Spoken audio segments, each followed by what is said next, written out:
Good morning. Hello, good morning, good morning. Sige, come on. Para po, at least may familiarization po tayo sa mga katabi natin. Marami po akong napapansin, no? Every Sunday, hindi niyo ba napapansin, tingnan mo yung katabi mo, mukha ba siyang pagod? Tingnan mo yung katabi mo. Especially yung mga, alam mo yung medyo may mga edad na, no? Hindi na po sila millennial, mga may linya na talaga. Kasi nga po, sa buong linggong pinagdaanan natin, that's why we need to be in the church every Sunday. Bakit po tayo nagpupunta sa church every Sunday? Kasi nga po, yung buong linggo, kung hindi nyo po napapansin, I don't know if you realize or aware na ang dami pong problemang sinasabakan natin. Tama po ba yun? Sino po rito yung walang problema the whole week? Ang marami may problema sa pera, yung iba sa inyo, family, may sakit, yung iba, nawala ng trabaho. Yung iba po sa inyo, may problema ka sa tatay, sa anak. Ang dami pong mga problems every day. Kaya madalas makakakita ka ng Sunday, malulungkot ang mga tao. Mukhang pagod na pagod. But I have good news for you. Meron pong salita ng Diyos na pwede pong magpalakas sa atin. Amen. Sabihin mo, focus lang muna. Sabihin mo sa katabi mo, focus lang muna tayo sa Word. Ano man yung pinagdadaanan nyo ngayon. And I'm convinced, lahat po tayo may mga iniisip, may malaki, may maliit na concerns. Pero kaya nga po mahalaga itong message ngayong umaga dahil lalagyan po natin ito ng title that Winning the Battle Through Prayers. Yan. Kasi meron po ditong mga, ang inyong battle ay drug addiction. Alam niyo po, ako po ay 30 years ng pastor. At minsan may mga nagsisimba sa church, nakasyabu. Alam niyo yun, may mga nagsisimba, nakasyabu sila. Kasi nga po, alam niyo yun, hindi sila makakawala. Gusto nilang magbagong buhay, pero hindi sila makakawala doon sa addiction ng drugs. Yung iba naman po ay naglalasing. May mga instances, Sunday, may mga papasok na nakainom, lasing. Gusto nilang magbago. No? Battle kasi yan battle. Gusto nilang umiwas sa alak, hindi nila magawa. Kasi labanan po talaga yan. Yung iba naman sa inyo ay mahigpit ang pangangailangan sa pera, financially. Kahit hindi ako magtanong ngayon, alam ko marami pong nandito ngayon, nag-i-struggle kayo financially, how to make both ends meet. Alam mo yon, yung hands-to-mouth existence, yung pag sumweldo po kayo, ubos, tama? May problema na naman kayo sa pambayad sa Meralco, sa tubig, and ganun po talaga yon. Paikot-ikot, hindi ho madaling mabuhay sa mundong ito. Actually, ganito po ang buhay. Makinig po kayo mabuti, listen very carefully. Yung iba po sa inyo rito, katatapos lang ng problema nyo. Okay? Praise God for that. Katatapos lang. Yung iba naman sa inyo, nandito ngayon, dumadaan kayo sa bagyo ng buhay. I don't know what is it, pero I'm sure, may dinadaanan kayo. At kung wala po kayong problema, sabihin mo sa katabi mo, meron akong balita, paparating ang problema. Paparating, hindi ho pwedeng hindi. Napagtagumpayan, very good, pero dumadaan ka ngayon, at may dadating po. Sinabi po ni Jesus yan. Ang sabi po ng Panginoon, in this world you will have problems. Kaya huwag kayong magugulat kung ang buhay ay bat-bat ng problema. Iba-iba po yan. Problema sa drugs, problema sa sigarilyo, sugal, pornography. Alam niyo, marami nagsisimba, addicted sa pornography. Young people, old people, may pinag-aralan, wala hong pinipili yan. Walang pinipili. Ang marami ay hindi makakawala sa sugal. Yung iba na hook na sa online gambling. Lalo po ngayon, grabe. Yung mga sinusundan yung mga influencers, alam nyo, yung nakikita ko, ang followers nila, 2 million, 3 million, nag-endorse sila ng sugal. Siyempre, alam nyo, mga sinusundan nyo yan, no?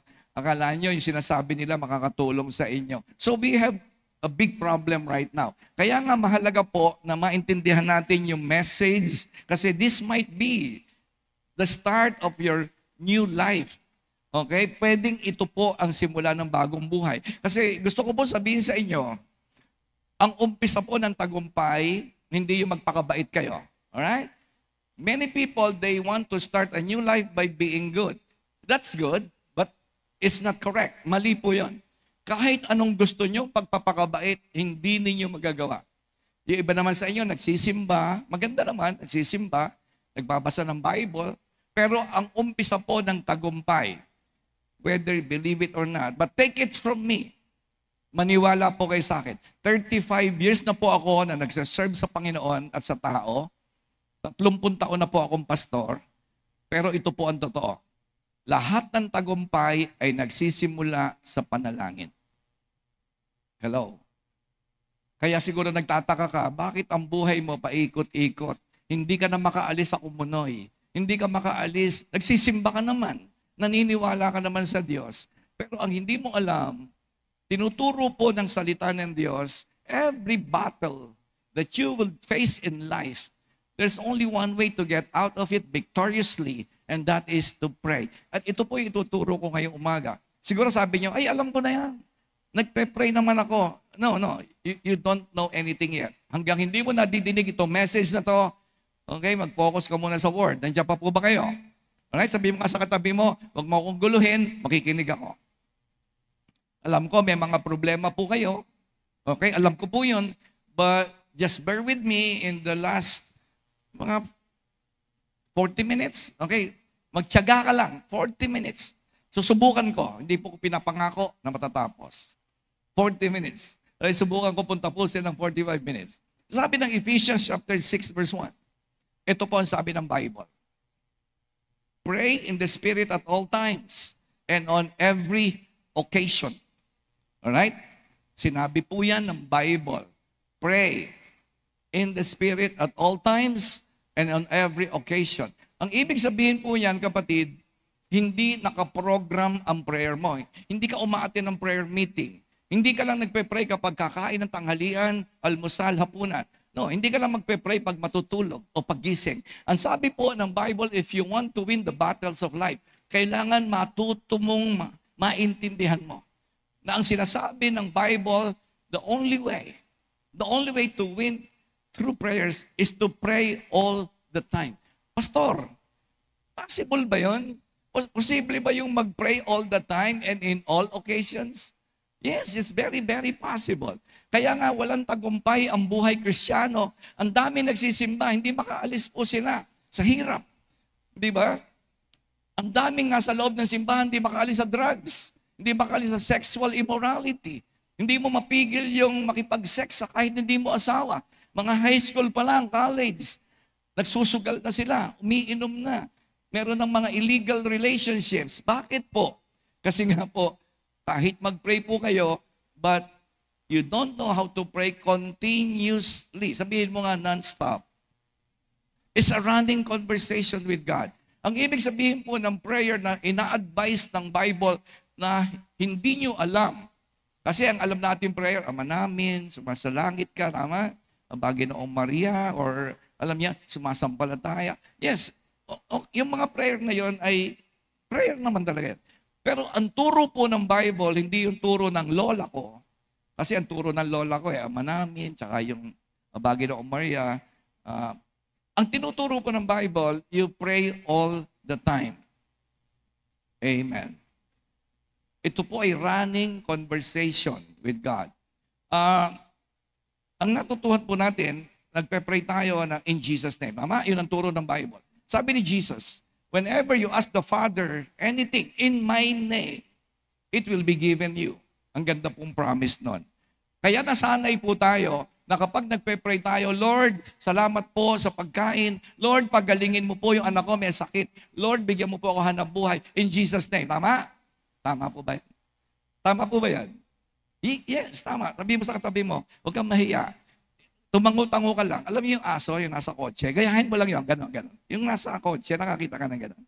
Tama po yun, in Jesus' name. Sinabi po yun, di ba? Kaya pag ang ibig sabihin nun, period, tapos na. Alam niyo po ba, si Pastor Rudy, gumagamit lang ako ng in Jesus' name pag matutulog na ako. Period. Ibig sabihin kasi ng Jesus' name, period. Right? Tapos na. Bakit ako po, si Pastor Rudy, ang naging nakagawian ko po, Sa gabi na lang ako nagsasabing in Jesus' name. Kasi hindi po ako tumitigil sa prayer. Hindi ako tumitigil sa prayer. Maghapon, magdadrive, in all occasions. Ano ibig sabihin ng on all occasions? Turuan ko kayo para maging effective yung prayer life ninyo. Sa halip na malungkot ka, mag-pray ka. Sa halip na magalit ka, mag-pray ka. Sa halip na ma-discourage ka, mag-pray ka. Sa halip na mag-inggit ka, mainggit, ang daming inggitero mag-pray ka.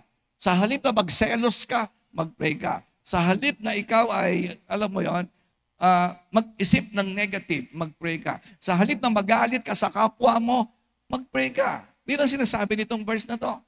So hindi ka talaga titigil mag-pray. Ako po, nag-enjoy ako sa pagdadrive ko kahit long driving kasi it's my opportunity to connect with my Father in heaven. Alright? Running conversation. Walang tigil. Yun ang ibig sabihin po niyan. Hindi yung prayer na sa Zoom.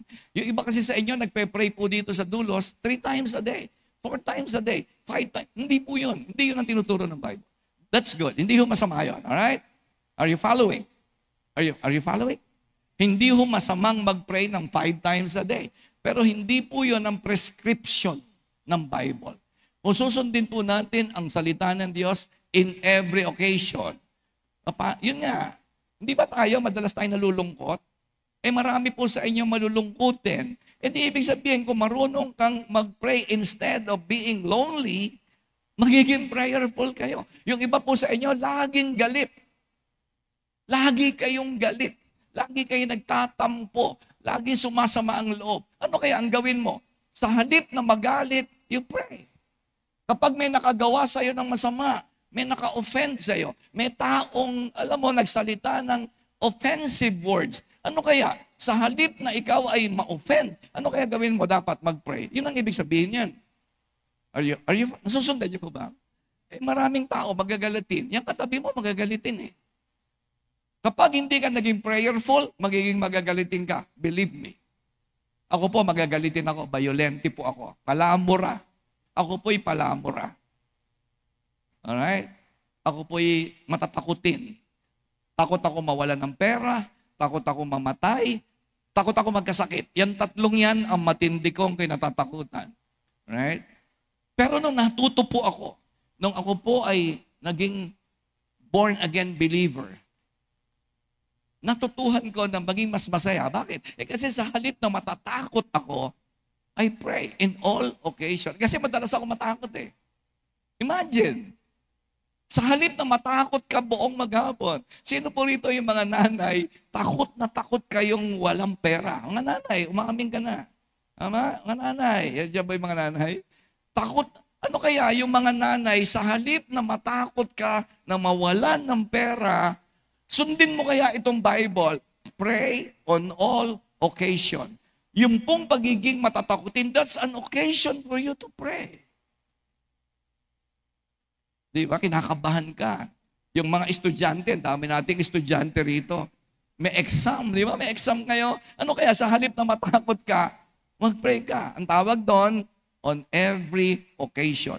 Pag nakakita po ako ng mga pulubi sa daan, napapapray po ako. Pag nakakapanood ako ng balita, may giyera sa Ukraine, may giyera dito, may giyera doon, napapapray po ako. Pag nakakita ako sa balita, may nahulog na bus doon sa bangin, pray po ako. Pag may eroplano na nag-crash, may mga namatay, kawawa naman ng pamilya, I pray. So, yun ang ibig sabihin yan. Kasi alam lang natin, magpe-pray sa pagkain, magpe-pray pag may problema. Mga kapatid, that's why you have a lots of problems na hindi nyo mapagtagumpayan. Ito pa masamang ginagawa ng iba sa prayer. Ito yung maling natutuhan ninyo, no?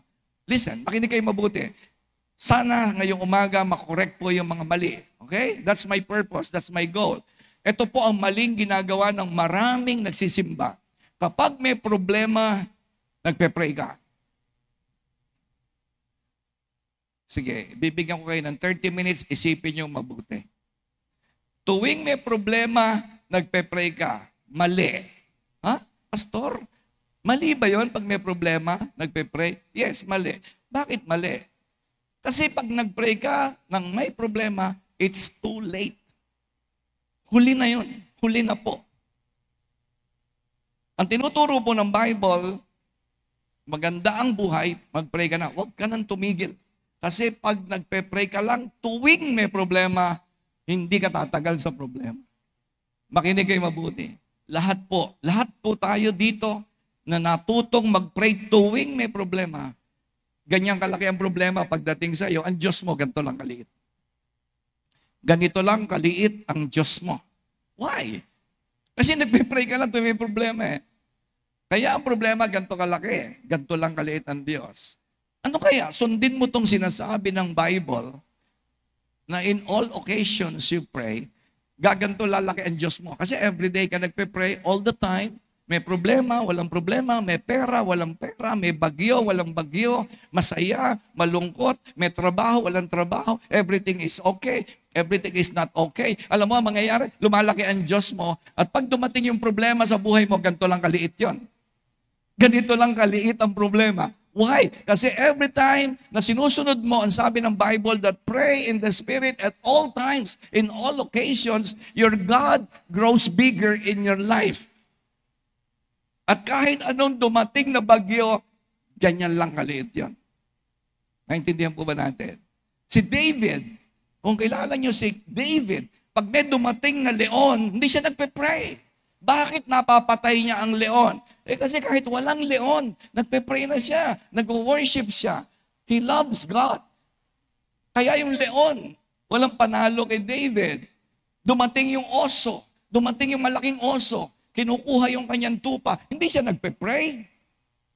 Kasi nag-pray na siya, wala pang oso. Every day, every time of his life, every moment, ayaw ni David na mapapalayo siya sa Diyos. Dumating si Goliath. Hello, ganda ng kwento na yan. Tama? Isa sa paborito nating kwento yon sa Bible. May Goliath. Nag-pray ba si David? Read your Bible. Basahin niyo Bible niyo. Hindi siya nag-pray. Nung nandiyan na yung higante, sabi niya, walang panalo sa akin to. Bakit? Kasi sanay si David na may higante, walang higante, may leon, walang leon, may oso, walang oso, may kalaban, walang kalaban, may problema, walang problema. He always stay in touch with God all the days of his life. Kaya hindi siya natatalo ng kalaban niya. Kahit 1,000 ang kalaban niya, kahit 10,000 ang kalaban ni David, kahit anong laki ng higante, kaya marami kang higanteng kakaharapin sa buhay, kapatid. Mamimili ka, malaki ang higante o malaki ang Diyos mo. Yun ang pag-uusapan dito. Hindi question that whether problem would come. Ang tanong, it will come. Alright? Hindi ho tanong na, dadating ba? Hindi yun ang tanong. Kailan ang tanong? Sigurado ako sa iyo, may dadating na higante sa buhay mo.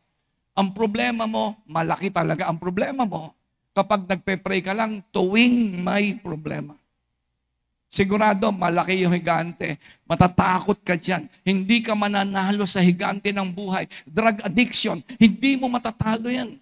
Pornography, hindi mo matatalo ang pornography. Matinding higante yan. Sugal, hindi mo matatalo yan. Sigarilyo, alak, sexual immorality, hindi mo matatalo yan. Kaya marami nagsisimba, nag-i-engage, nasa loob ng simbahan, nagda-drugs, nasa loob ng simbahan, naglalasing, nagpo-pornography, nakikipag-sex sa hindi nila asawa.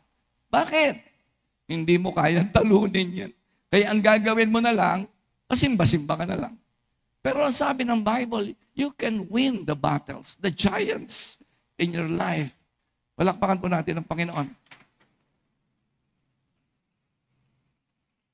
Kaya sabi ko nga sa inyo, nagsasabi lang ako ng in Jesus' name sa gabi na. Sa gabi. Kasi meron akong running conversation with God. Hindi pa ako tapos. Hindi ako tapos mag-pray. Hindi ko tinatampos yun. Kasi ang daming occasion to pray the whole day. Minsan gusto kong kabahan. Minsan may masamang balitang dadating sa akin. That's an occasion to pray. That's an occasion to be closer to God. That is an occasion that your God would become bigger and your problem would become smaller. Mamimili ka lang, kapatid. Ano pipiliin mo? Mas malaki ang problema o mas malaki ang Diyos? Siyempre, sasabihin nyo, ay siyempre naman, malaki ang Diyos. O sige, ginagawa mo ba yan all the time? Do you pray all the time? Do you pray in all occasions? Di sana hindi ka na magagalitin ngayon. Sa totoo lang, kung kayo po'y mapanalanginin, hindi ka na magagalitin ngayon. Sa totoo lang. Kung ikaw ang panalanginin, wala ka ng galit sa kapwa. Sa totoo lang. Hello? Yes, sa totoo lang. Kung mapanalanginin ka, wala ka ng kaaway. Sa totoo lang po yan. Naintindihan po ba natin? Nandiyan pa po ba kaya? Tingnan mo yung katabi mo. Kita mo, mukhang daming kalaban yan. Nag-hurimentado yan once a week. O yung katabi mo na yan, nagwawala yan once a week. Nagmumura yan. Grabe, ang daming kaaway niyan. Laging takot na takot yan. Mawala ng pera, magkasakit, grabe. Kung magiging prayerful lang po kayo, mabubuhay ka talaga ng may kapayapaan. All the time. Why? Kasi every time that you pray, you connect with God. Ang sabi ng Bible, draw near to God and He will draw near to you. Resist the devil and He will flee from you. This is a very powerful verse and a promise from God. Pangako yan. Pangako. Pag lumapit ka sa Diyos, lalapit siya sa iyo. Sawayin mo ang kahirapan, sawayin mo ang pornography, sawayin mo ang immorality, sawayin mo ang pagmumura, sawayin mo ang bitterness. At nasabi, it will flee from you. Kasi lahat yan dala ng demonyo yan eh. Ang kahirapan ay dala ng demonyo. Mga kapatid, listen to me. Makinig po kayo. Especially yung mga tao ngayon na lagi kang kapos sa pera, wala kang inisip kung saan mangungutang, paano magbabayad sa electric bill, ang dami mong problema pagdating sa pera, laging may sakit, ang gulo ng pamilya mo, away-away kayo, hindi kayo magkasundo, lagi kang maraming galit sa puso mo, parang sasabog na bulkan, right? Alam mo ba, ibig sabihin nun, malapit ang demonyo sa iyo. Malapit ang demonyo sa iyo. Kasi ang sabi ng Bible, paano ko nalaman? Draw near to God. Lalapit ang Diyos sa iyo. At ang sabi ng Bible, sawayin mo yung kahirapan, sawayin mo ang kasalanan, sawayin mo ang kaguluhan, sawayin mo, lahat yan ay gawa ng kaaway at aalis siya sa iyo. Hello? Grabe. Ewan ko. Kaya ang sabi ng Bible, don't give the devil a foothold. Huwag mong bigyan ng demonyo ng kahit kapirasong puwang. Ibig sabihin, dikit ka kay Lord. Every day. You pray every day. You connect to the source. And Jesus is the source of healing. He is the source of prosperity. He is the source of peace. Ang sabi ng Bible, draw near to God. Nabasa niyo yung kwento, no? Isa sa paborito kong kwento at pinipreach ko regularly is yung prodigal son. Tama? If you're reading your Bible, kung nagbabasa po kayo ng Bible, alam niyo yung alibughang anak. Sa English, prodigal son. Ano nangyari doon? Sabi ni Jesus, nagkukwento si Jesus. Ang sabi niya, merong isang bata, humiwalay sa tatay niya. Dala-dala niya yung kayamanan niya. Humiwalay. Alright? Katulad ng maraming tao ngayon, hiwalay sa Diyos. Alright? Ano nangyari? Dahil humiwalay sa Diyos, naghirap po siya. Kaya marinaw talaga sa Bible na ang kahirapan, poverty, lack, kakapusan, ay bunga ng pagkakahiwalay sa Diyos. Kasi pag humiwalay ka sa Diyos, sisingit po ang kaaway. Yun ang iniintay ni Satanas. He's always looking for an opening, even a small opening like this. Don't give the devil a foothold, sabi ng Bible. Ano ibig sabihin nun? Kapag lumayo ka sa Diyos, right? Ang iniintay ni Satanas ay lumayo ka, konting lang. Right? Konti. Hindi kailangan malayong-malayo. Kasi ang kailangan lang ni Satanas sa buhay mo ay small opening. At siya ay magdadala ng sakit sa bahay mo, magdadala siya ng kahirapan sa bahay mo, magdadala siya ng kaguluhan, addiction, kaya magugulat ka, yung anak mo naging addict, yung asawa mo ng babae, yung asawa mo natutong mag-drugs, yung anak mo natutong mag-pornography, nabuntis, yung dalaga mong anak, hindi nakatapos ng pag-aaral. Bakit? Paano nangyari yun? Talaga bang ganyan? Talaga bang ganyan? Hindi. Hindi dapat ganyan. Kasi ang dahilan, napalayo ka sa Diyos, at ang sabi ng Bible, kapag napalayo ka sa Diyos, malapit ang demonyo sa iyo. Kaya ang sabi ng verse, ano yun? Huwag mong tanggalin, draw near to God.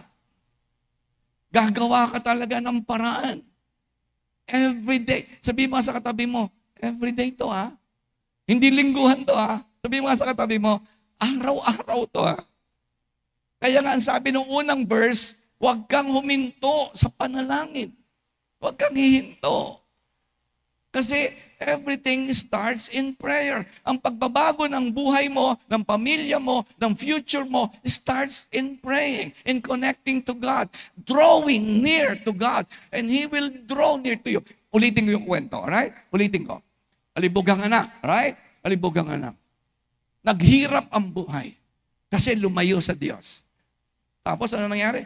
Kumain siya ng pagkain ng baboy. Siya ay napunta sa lubluban ng baboy. Nalublob siya sa putik ng kasalanan, putik ng kahirapan, putik ng karamdaman. Tama? Ganun po ang nangyayari pag ikaw ay nahiwalay sa Diyos. Ang magandang balita, sabi ng Bible, babalik ako sa tatay ko. Ganun po nangyari kay Pastor Rudy. Ako po ay nabubuhay sa putikan, sa babuyan, baon ako sa utang, baon ako sa pornography.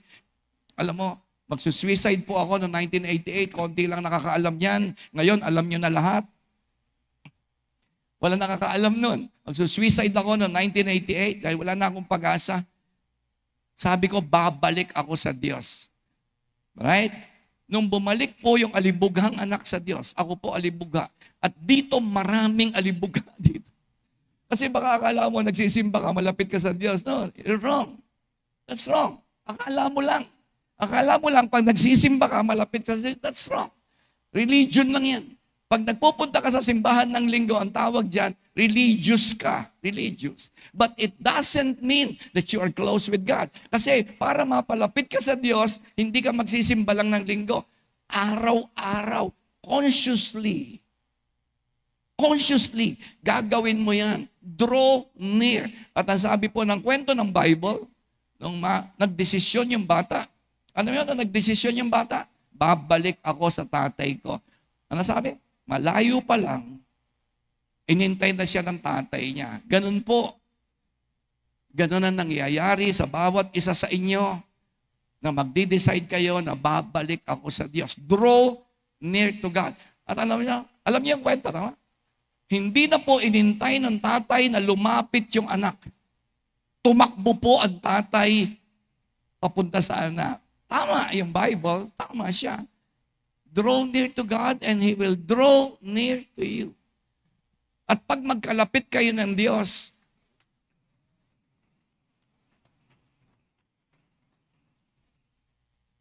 walang space.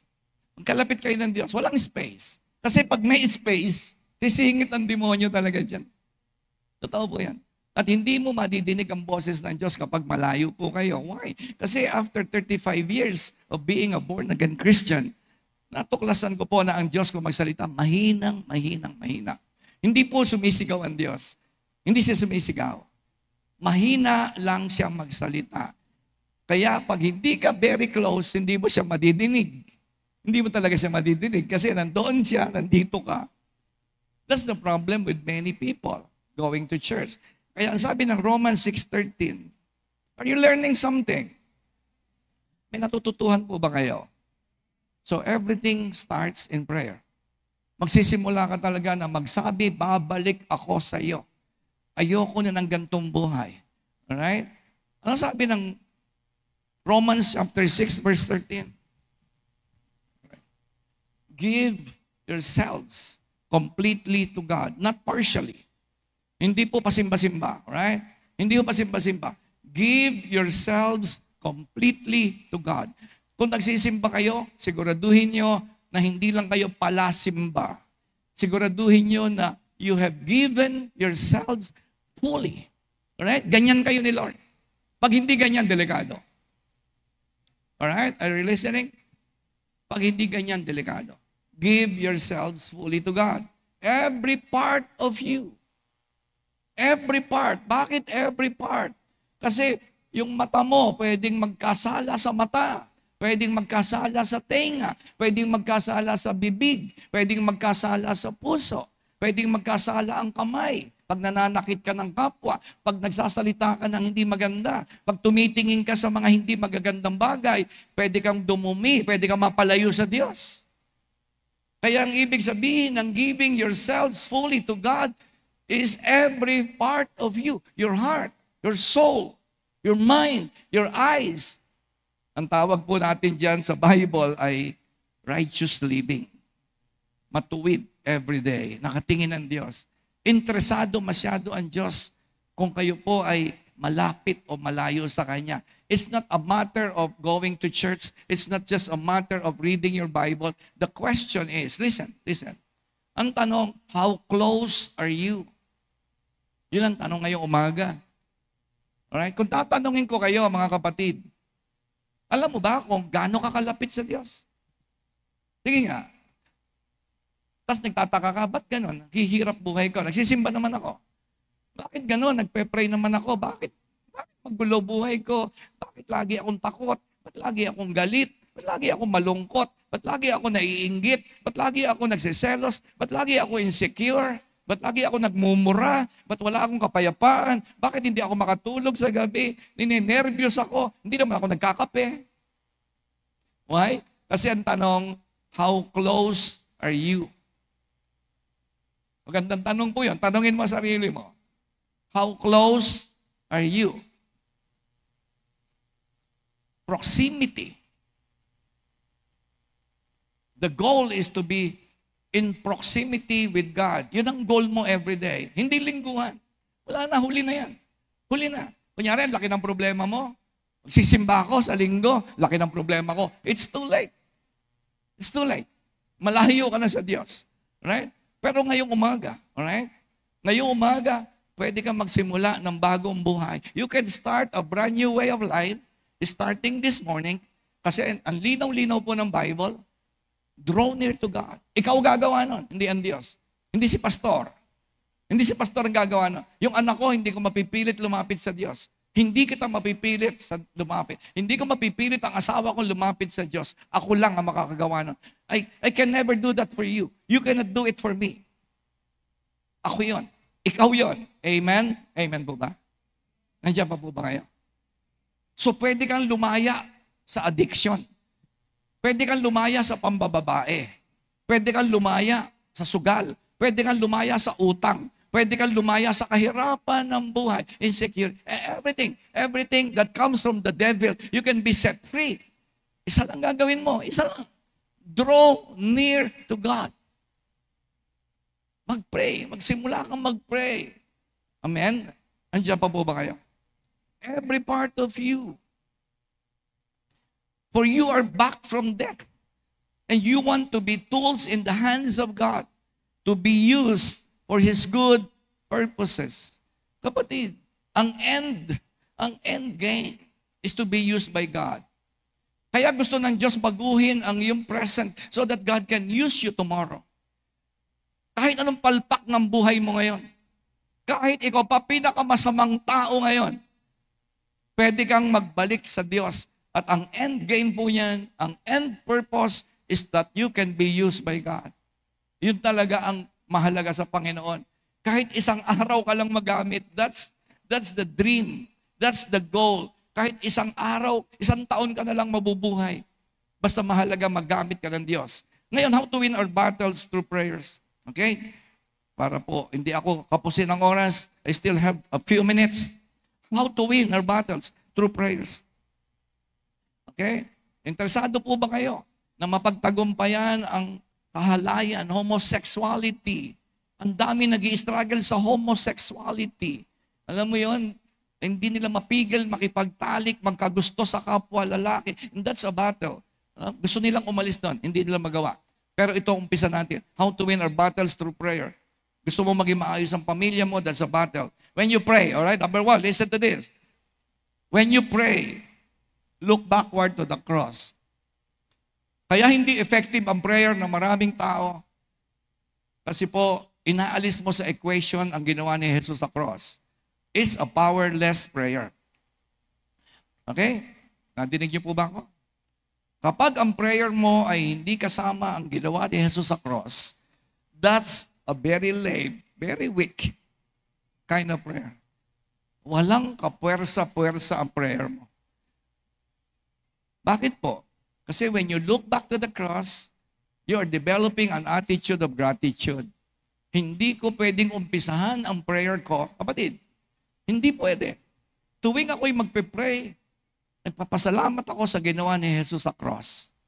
It's about what He did on the cross 2,000 years ago. Doon nagsimula ang lahat. And if you want to start a new beginning, you start in the right prayer, right kind of prayer. You start looking back to the cross. Without the cross, lahat po tayo papuntang impyerno. Kung wala ang cross, lahat po tayo hindi aalis sa hirap. Si Pastor Rudy, kawawa po si Pastor Rudy. Hanggang ngayon, malamang sugarol pa rin ako. Hanggang ngayon, malamang baon pa rin ako sa utang. But thank be to God. Jesus died on the cross. Kaya hindi pwedeng hindi ako magdadasal at uumpisa. Hindi ako hihingi. Hindi ako nag-uumpisa sa bigyan mo ako nito. Pagalingin mo ako. Alam na ng Diyos yon. Actually, your Father in heaven knows what you need. Ang maraming mga tao na nagpe-pray, yung alam na ng Diyos ang hinihingi mo. Mali. Ang gustong madinig ng Diyos sa bibig mo is that you are grateful.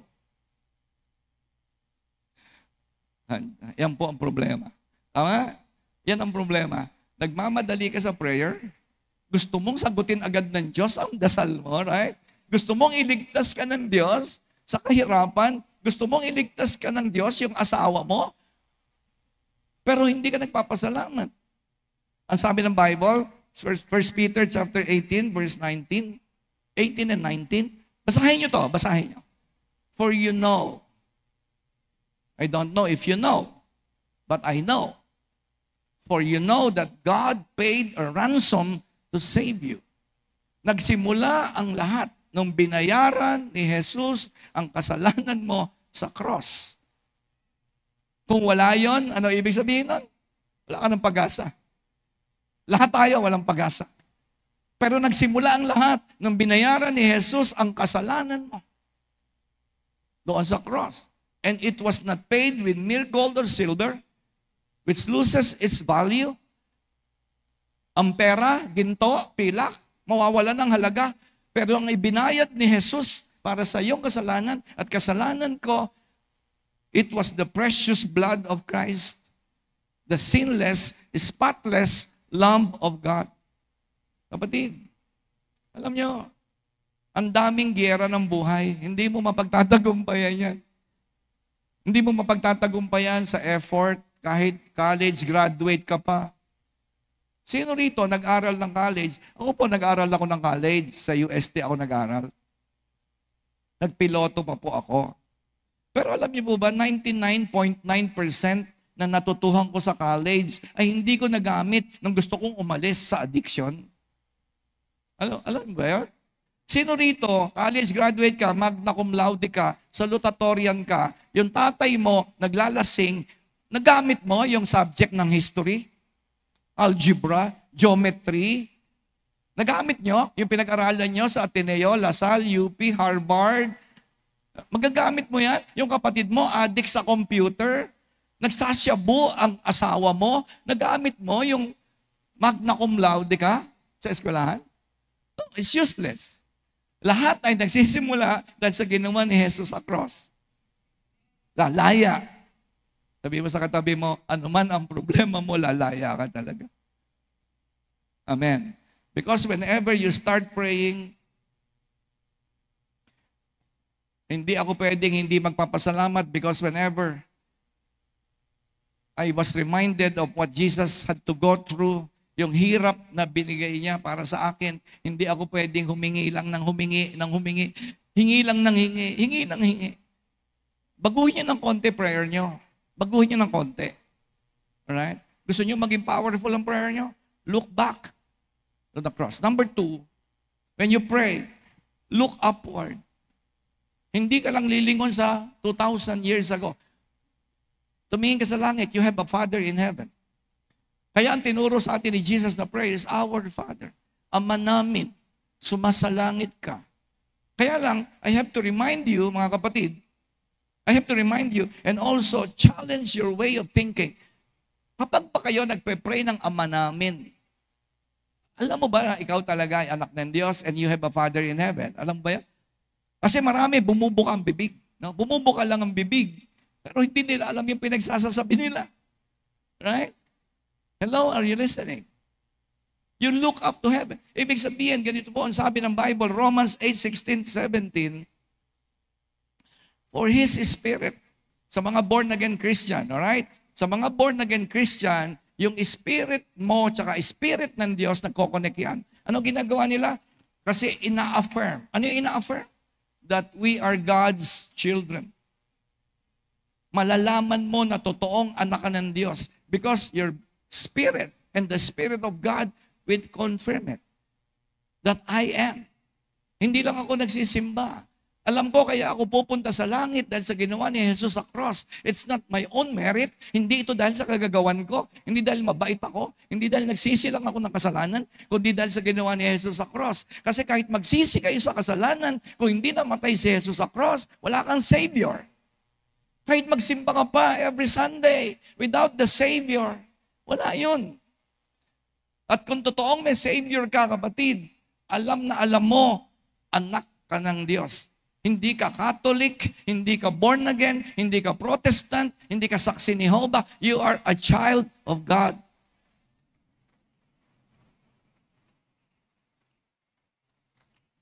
Meron akong konting masamang balita, konti lang naman.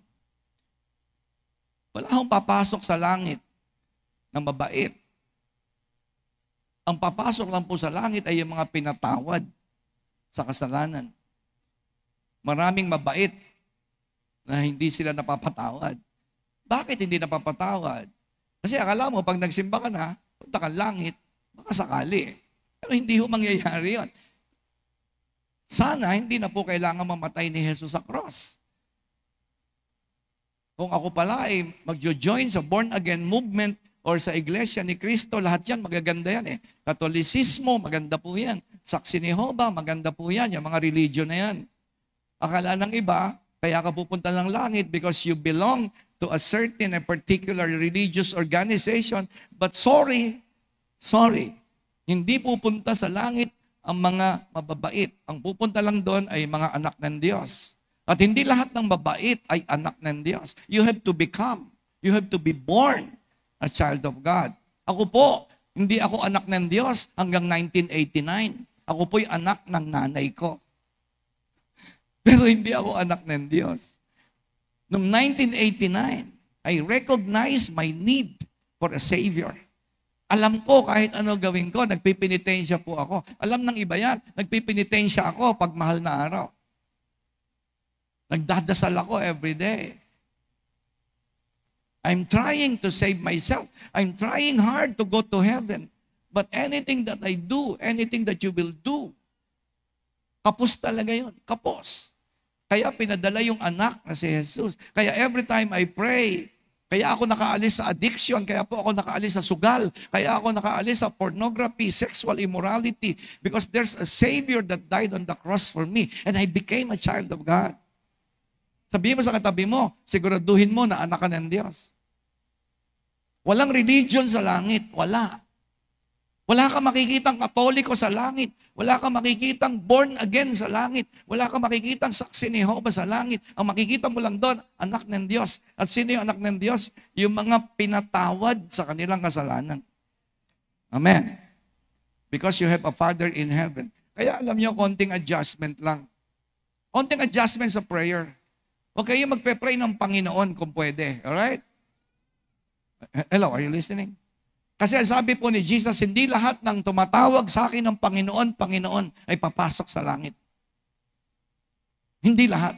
Pero pag tumatawag ka ng Ama, konting adjustment. Alright?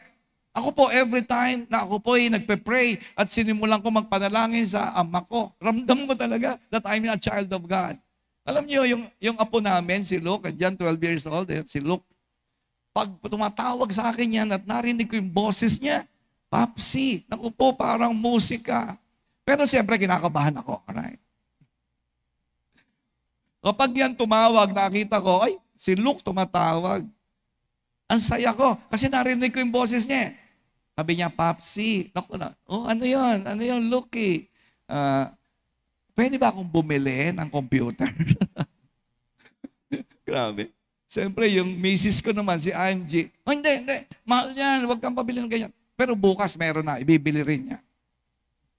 Kasi yung boses ng anak, boses ng mahal mo, tama? Alam niyo ba kung gaano na-excite ang tatay mo sa langit pag tinatawag mo siyang ama? At alam mo na ikaw ay anak niya at may connection ka sa kanya? Hello? Amen po ba? Hindi lang po yan yung salamat po sa pagkain, salamat po sa tanghalian, salamat po, salamat. Alam niyo, baguhin ng konting adjustment. You have a Father in heaven. Malaki ang kinalaman ng tatay mo sa langit sa tagumpay mo sa labanan dito sa lupa. Amen? Pangatlo. Alright? May konti pa ako. Alright? May konti pa akong oras. Pangatlo, when you pray, look inward to Jesus living in you. Don't forget that Jesus resides in you. Walang ibang religion, okay? Ang kaibahan natin sa lahat ng religion sa mundo, yung mga kaibigan natin na mga Islam, yung mga kaibigan natin na Islam, naniniwala sila kay Muhammad. Si Muhammad po ay patay pa rin hanggang ngayon. Si Buddha, yung mga kaibigan nating mga Buddhist, nag-iintay pa rin sila kay Buddha hanggang ngayon. Tayo lang. Ang pwede nating i-claim with all conviction that Jesus is living in me.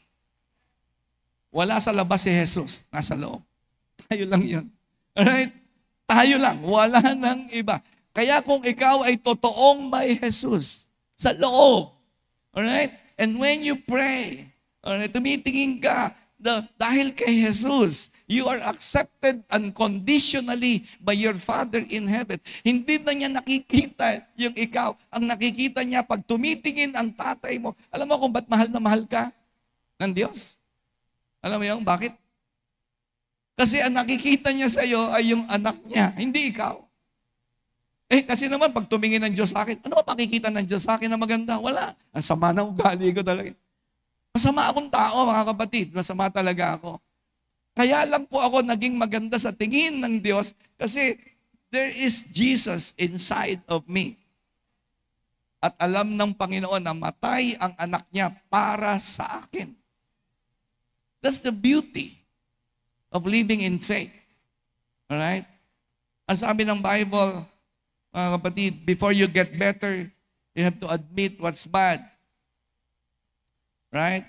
When you have Jesus inside of you, now you have the courage to face all the faults in life. Alam niyo, kaya matapang lang po ako. Kaya lang po malakas ang loob ko. Hindi yung tapang kalsada, hindi yung tapang na nakikipagbasagan ng mukha, hindi po yan. Alright? Matapang akong harapin ang lahat ng higante because I know Jesus is in me. Hindi ako nag-iisa.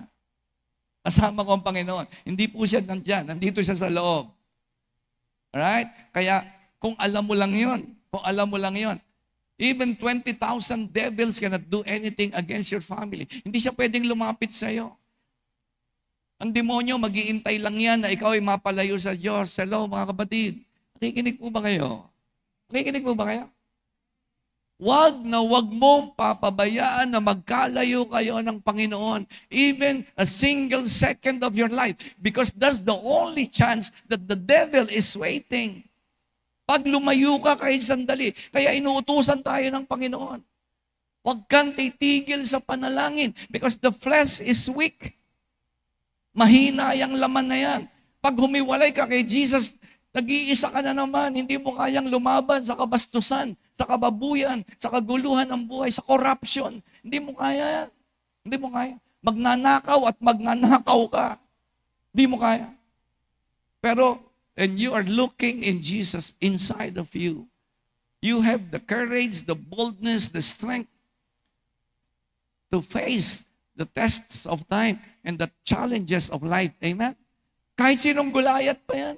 Kahit sinong higante pa yan. Kahit magsama-sama pa kayo. Ano sabi ni Jesus? I will build my church. Sino yung church? Ikaw. Ako. Sabi niya, I will build my church. And not even the gates of hell. Ano ibig sabihin gates of hell? Pag sama-samahin mo na ang 10,000 demonyo, 1,000,000, 5,000,000 demonyo, sabi niya, it will never prevail against you. Why? Because God that is in you is more powerful than anything in this world. Ang Diyos na nasa loob mo, wala sa labas Wala sa labas ang Diyos. Nasa loob mo. Because He is in you is greater than He who is in the world. Tama po ba yun? Mas makapangyarihan ang Diyos na nasa iyo kesa anumang higante, leon, oso, demonyo, pagsubok, tukso na nandyan sa labas. Siguraduhin mo lang, sabihin mo nga sa katabi mo, siguraduhin mo lang hindi ka lalayo sa Panginoon. Siguraduhin mo lang. Right? Kaya di ba makakakita ka, nagsisimba na, no? Bumait. Ako po, marami akong kakilala, bumait. Tumigil sa inom, tumigil sa drugs, tumigil sa pambababae. Bakit bumalik? Bakit bumalik sa pambababae? Bumalik sa pag-drugs? Kasi lumayo Ano sabi ng Bible? Ulitin ko. Draw near to God, and He will draw near to you. Resist the devil, because you don't have the power to resist. Wala kang kapangyarihan na labanan ng demonyo kapag hindi kayo ganyan. Pagpasimba-simba ka lang. Sabi ng mga demonyo, nag-uusap Sabi ng demonyo, sabi kay Satanas, Sir, si Sister Sir, magsisimba. Sabi ng demonyo kay Satanas. Ano sabi ni Satanas? Kamag-alala, atin yan. That's my girl. Pasimba-simba, pag-uwi, mga away, magmumura, magsusugal. Meron naman magsisimba, si brother. Sabi ng demonyo kay Satanas, Sir, si brother, magsisimba. Sabi ng demonyo, mag-alala, that's my boy. Sabi mo sa katabi mo, are you a boy or a girl? Lumapit kayo sa Diyos. Huwag kayong hihiwalay. Gawin ninyo ang lahat ng paraan para huwag kayong magkahiwalay ng Lord. Na sa gayon, walang sisingitan ang demonyo sa gitna ninyo. Amen? Alright? Number 4. Konti na lang po. When you pray, ask the Holy Spirit to use you. Ask the Holy Spirit to use you. Walang kwenta kung makalaya ka sa sugal. Walang kwenta kung makalaya ka sa addiction, kung hindi ka naman magagamit ng Diyos. Anong gagawin mo? Magsisimba ka lang every Sunday. Tapos sasabihin mo, ba't ganyan? Sisisihin mo si Mayor, sisisihin mo yung Presidente ng Pilipinas, kaya nagkakagulo-gulo. No, wala silang kinalaman dyan. Ang problema kasi hindi nagpapagamit yung nagsisimba.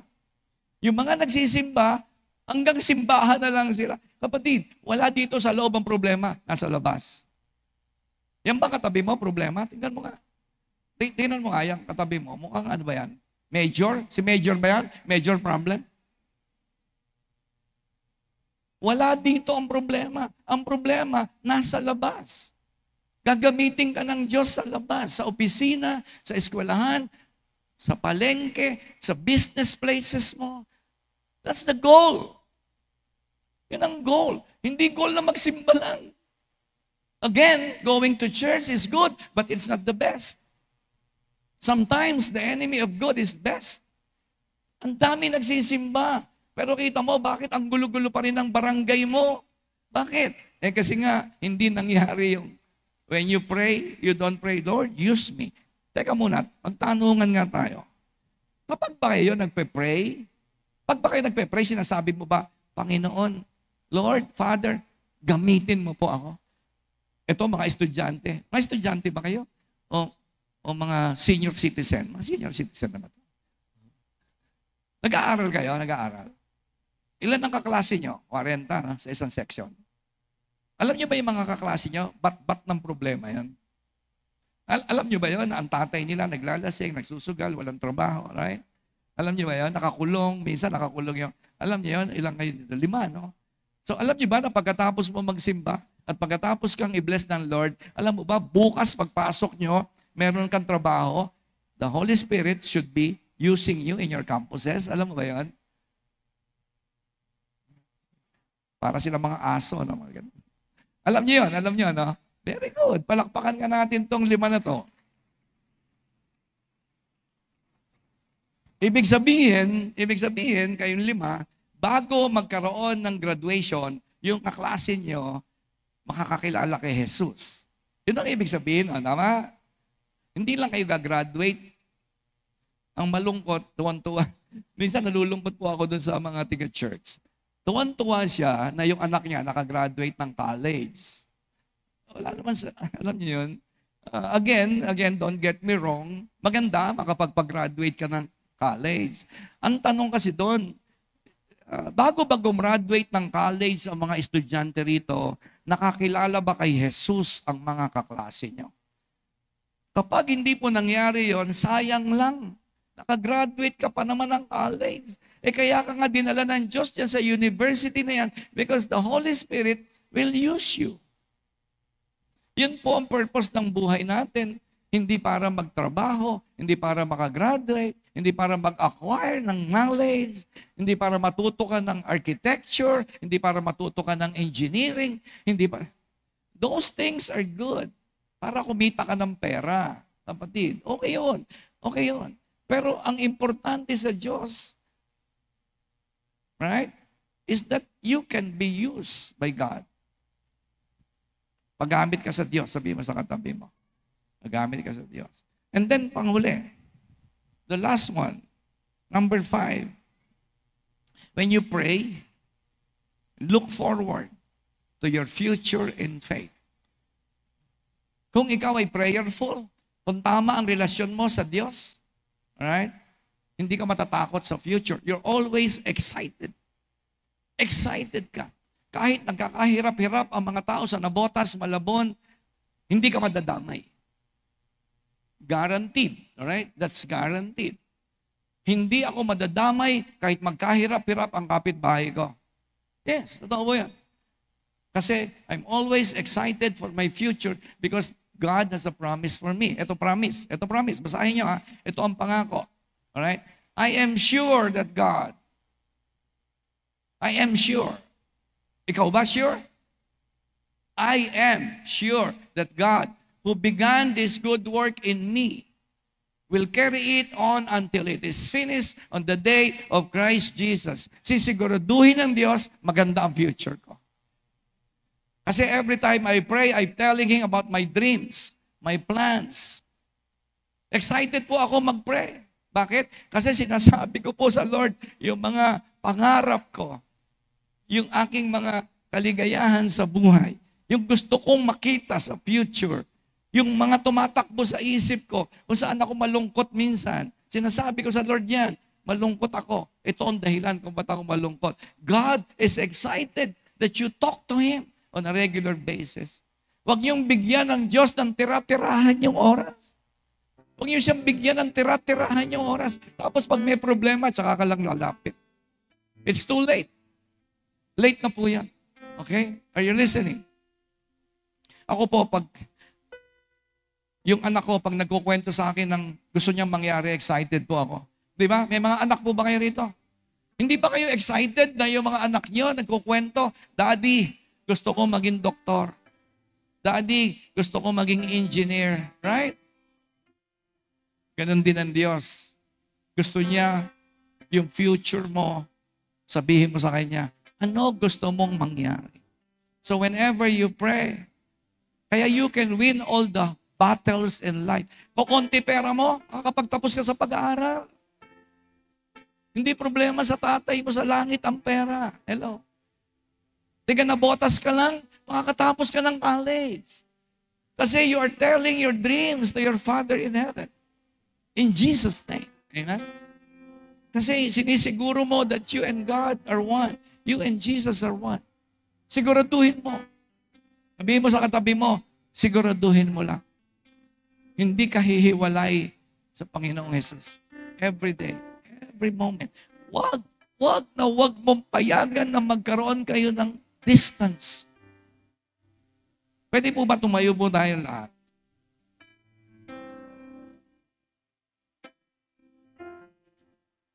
Meron pong sinabi sa Bible, no, na alam niyo yung kwento. Diba, dumating yung time, ito po yung sa Old Testament, ang mga Israelita, matitigas ang ulo, napiko ng Diyos. Kasi ang mga Israelita po, complainer, hindi marunong magpasalamat, walang utang na loob. Niligtas na sila ng Diyos sa Egypt, pinalaya sa slavery. And then, alam niyo ginawa nila? Nagreklamo, hindi marunong magpasalamat sa Diyos. Ano nangyari? Ang Diyos po nagpadala ng maraming ahas. Alam niyo yung kwento na yan? No? Nagbabasa kayong Bible? Sa Book of Numbers po yun, sa Old Testament. Ngayon, nagkakamatay sila. Para ngayon, maraming mga tao nagkakamatay. Nagkakamatay sa bisyo, nagkakamatay sa finances, walang kabuhay-buhay. Kasi nakagat din kayo ng ahas. Marami po nagsisimpa nakagat ng ahas. Nag-iintay, unti-unti kumakalat na yung kamandag. Yung kamandag ng ahas kumakalat sa'yo. Kaya ikaw ay nawawalan ng buhay, walang excitement sa buhay. Ang pakiramdam mo, ang hirap huminga, parang kumakalat yung kamandag ng bitterness, kumakalat yung kamandag sa katawan mo ng unforgiveness, ng hatred, jealousy, insecurity, negative things. Ano sabi po ng Panginoon kay Moses? Moses, gumawa ka ng ahas na tanso. Alright? You know what I'm saying? Sa mga nagbabasa ng Bible, alam nyo to. Sabi ng Panginoon kay Moses, Moses, gumawa ka ng ahas na tanso, tapos itaas mo doon sa poste. Ang sino mang tumingin sa ahas na yan ay hindi mamamatay. Kaya ang sabi po ng Bible, basahin natin yung verse, the people came to Moses. Napakita ba yung picture? May picture ba yan? Yan yung picture na. Ang daming ahas. Dahil nagalit, napalayo sila sa Diyos eh. Tama? Tama mga kapatid? Nang napalayo sila sa Diyos, yung ahas nakapasok sa buhay nila. Pinagkakakagat sila. Pareho yan. Kanina ko pa sinasabi yan.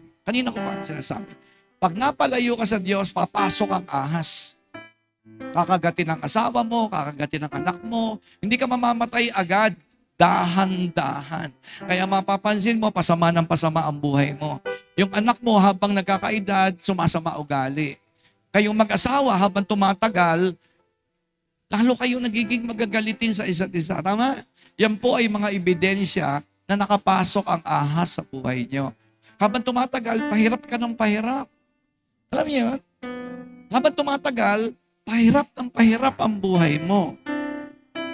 Ganyan po yung nangyari noon at ngayon nangyayari pa rin po yan. Ang sabi ng Panginoon, gumawa ka ng ahas na tanso. By the way, yung ahas po na yon, ang symbol, si Jesus po yon. Parang pangit, no? Hindi naman natin sinasamba yung ahas. Pero ang ibig sabihin po ng ahas na yan, kasi nga po, kaya ibinitin si Jesus sa cross para siya naging makasalanan. Di ba? Ahas, pangit eh. Maganda ba itsura ni Jesus sa cross? Hindi. Ang pangit ng itsura niya sa cross. Pero ang sino mang tumingin kay Jesus, ang sino mang tumingin ng may pananampalataya sa krus, nandoon, nakabitin si Jesus. Katulad po dyan, ahas lang yan. Ha? Ahas lang yan. Pero lahat ng tumingin sa ahas, gumaling. Kapatid, ngayon, hindi na po ahas ang nakabitin. Pumayag po si Jesus na maging katulad siya ng ahas. Ang pangit na itsura ni Jesus. Wasak-wasak ang muka, durug-durug ang katawan. Pero lahat ng tumingin kay Jesus sa cross, anumang kamandag na inilagay ng demonyo sa pamilya mo, sa asawa, sa buhay, sa teenagers mong anak, sa finances nyo, sa kalusugan nyo. Ang sabi, prayer is the first step to your recovery. Ang sabi ng verse, the people came to Moses and said, we have sinned. Sino ngayong umaga na hindi ka gagawa ng excuses? Sasabihin mo lang, nagkasala po ako. Ganun lang, ganun ka simple. Hindi mo na kailangang magbigay ng justification. Ay, hindi kasi siya may kasalanan, Lord eh. Kasi sama ng ugali. Kasi, Lord, siya nauna eh. Hindi, well, teka muna. Bago ka mapagaling ng doktor, aminin mo munang may sakit ka. Aminin mo muna na may sakit ka. Tama? Hindi ka matutulungan pag hindi mo sinabing may problem ka. Hindi ka matutulungan ng Diyos pag naghanap ka na masisisi. Hindi ka matutulungan ng Diyos pag sinabi, yung asawa ko po kasi. Lord, kasi yung kapatid ko sama ng ugali. No. Ang sabi lang ng tao, nagkasala po kami. That's it. Now, pray to the Lord to take these snakes away. So Moses prayed. Ano nangyari? Nang pagkatapos mag-pray, gumaling. Naka-recover. Right? Now, today, this very hour, God wants to heal you. God wants to give you a new beginning, a new start. Gusto ng Diyos na bigyan ka mula sa oras na ito ng bagong kwento ng buhay. Aminin mo lang, Panginoon, nagkasaanak talaga. Yun lang, yun lang. Then, bumalik ka sa Diyos and He will draw near to you. Gagaling ka sa lahat ng kamandag ng ahas. Sa lahat ng mga inilagay ng demonyo sa buhay mo. Sa ayaw at sa gusto niya, aalis siya sa buhay mo. Are you listening? Are you ready? Ready na po ba kayo na magkaroon ng simulang buhay? Bagong buhay? Ito na ngayon yung simula. Draw near to God. You pray. Pastor, paano ako lalapit sa Diyos? You pray. Sabihin mo lang, kasala ako. Hindi mo kailangan mag-member ng simbahan na ito. You don't need to become a member. Hindi kayo kailangan mag-membro ng dulos. Alright? Kailangan mo lang na maging anak ng Diyos ngayong oras na ito. Pwede po yon. Pwede. Right? Ang sino man tumingin doon sa cross ay bibigyan siya ng karapatan na maging anak ng Diyos. Walang membership dito sa simbahang ito. Wala. Hindi nyo kailangan pumirma ng application para maging member kayo ng dulos. Hindi po kami nagpaparami ng membership. Pinapakilala namin kung sino ang tagapagligtas. Sino magbibigay sa iyo ng bagong buhay. Hindi kami. Hindi si pastor. Hindi po dulos for Christ. Nandito po ang Panginoon na nag-iintay na sabihin mo sa Kanya, gusto ko na bumalik sa iyo. Pagod na ako. Pagod na ako sa puro galit. Pagod na ako sa awayan. Pagod na ako sa kaiisip ng problema. Pagod na ako sa kahahabol sa pera. Pagod na ako. Pagod. Pero Lord, gusto ko nang magpahinga sa iyo. Amen? Yumuko po tayong lahat. Yumuko tayo. At habang nakayuko po tayo, sabihin mo ng may pananampalataya. Again, kailangan mo munang aminin para matulungan ka ng Diyos. Lahat tayo nagkasala. Lahat. Walang sino mang hindi nagkasala dito.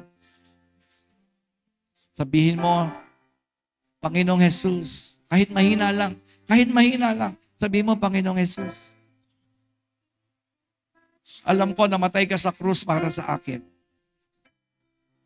At lahat ng ginawa ng kaaway sa aking buhay, whether obvious o subtle, pwedeng malaking problema o maliliit na problema, alam ko na dahil sa iyong banal na dugo, pwede kong sabihin sa kahirapan na umalis siya sa aming pamilya. Karamdaman, aalis siya sa aming pamilya at buhay. Kahirapan, kaguluhan, confusion, pagkalito. Nalilito ako, Panginoon, kung sino talaga ang tunay na Diyos. Pero ngayon, malinaw sa akin, sino ang totoong tagapagligtas. Ikaw na, Panginoong Jesus, ang aking tagapagligtas. Ikaw lang ang pag-asa ko. Makakalaban na ako sa mga higante ng buhay. Walang magagawa ang leon, ang oso sa akin. Anumang bagay, anumang pangyayari, sino mang tao, walang makapaghihiwalay sa akin sa pag-ibig mo sa akin. Sabihin nyo nga po, sabihin nyo, Panginoong Jesus, sinusuko ko sa iyo ang aking buhay. Tinatanggap kita sa aking puso. Kinikilala kitang tagapagligtas.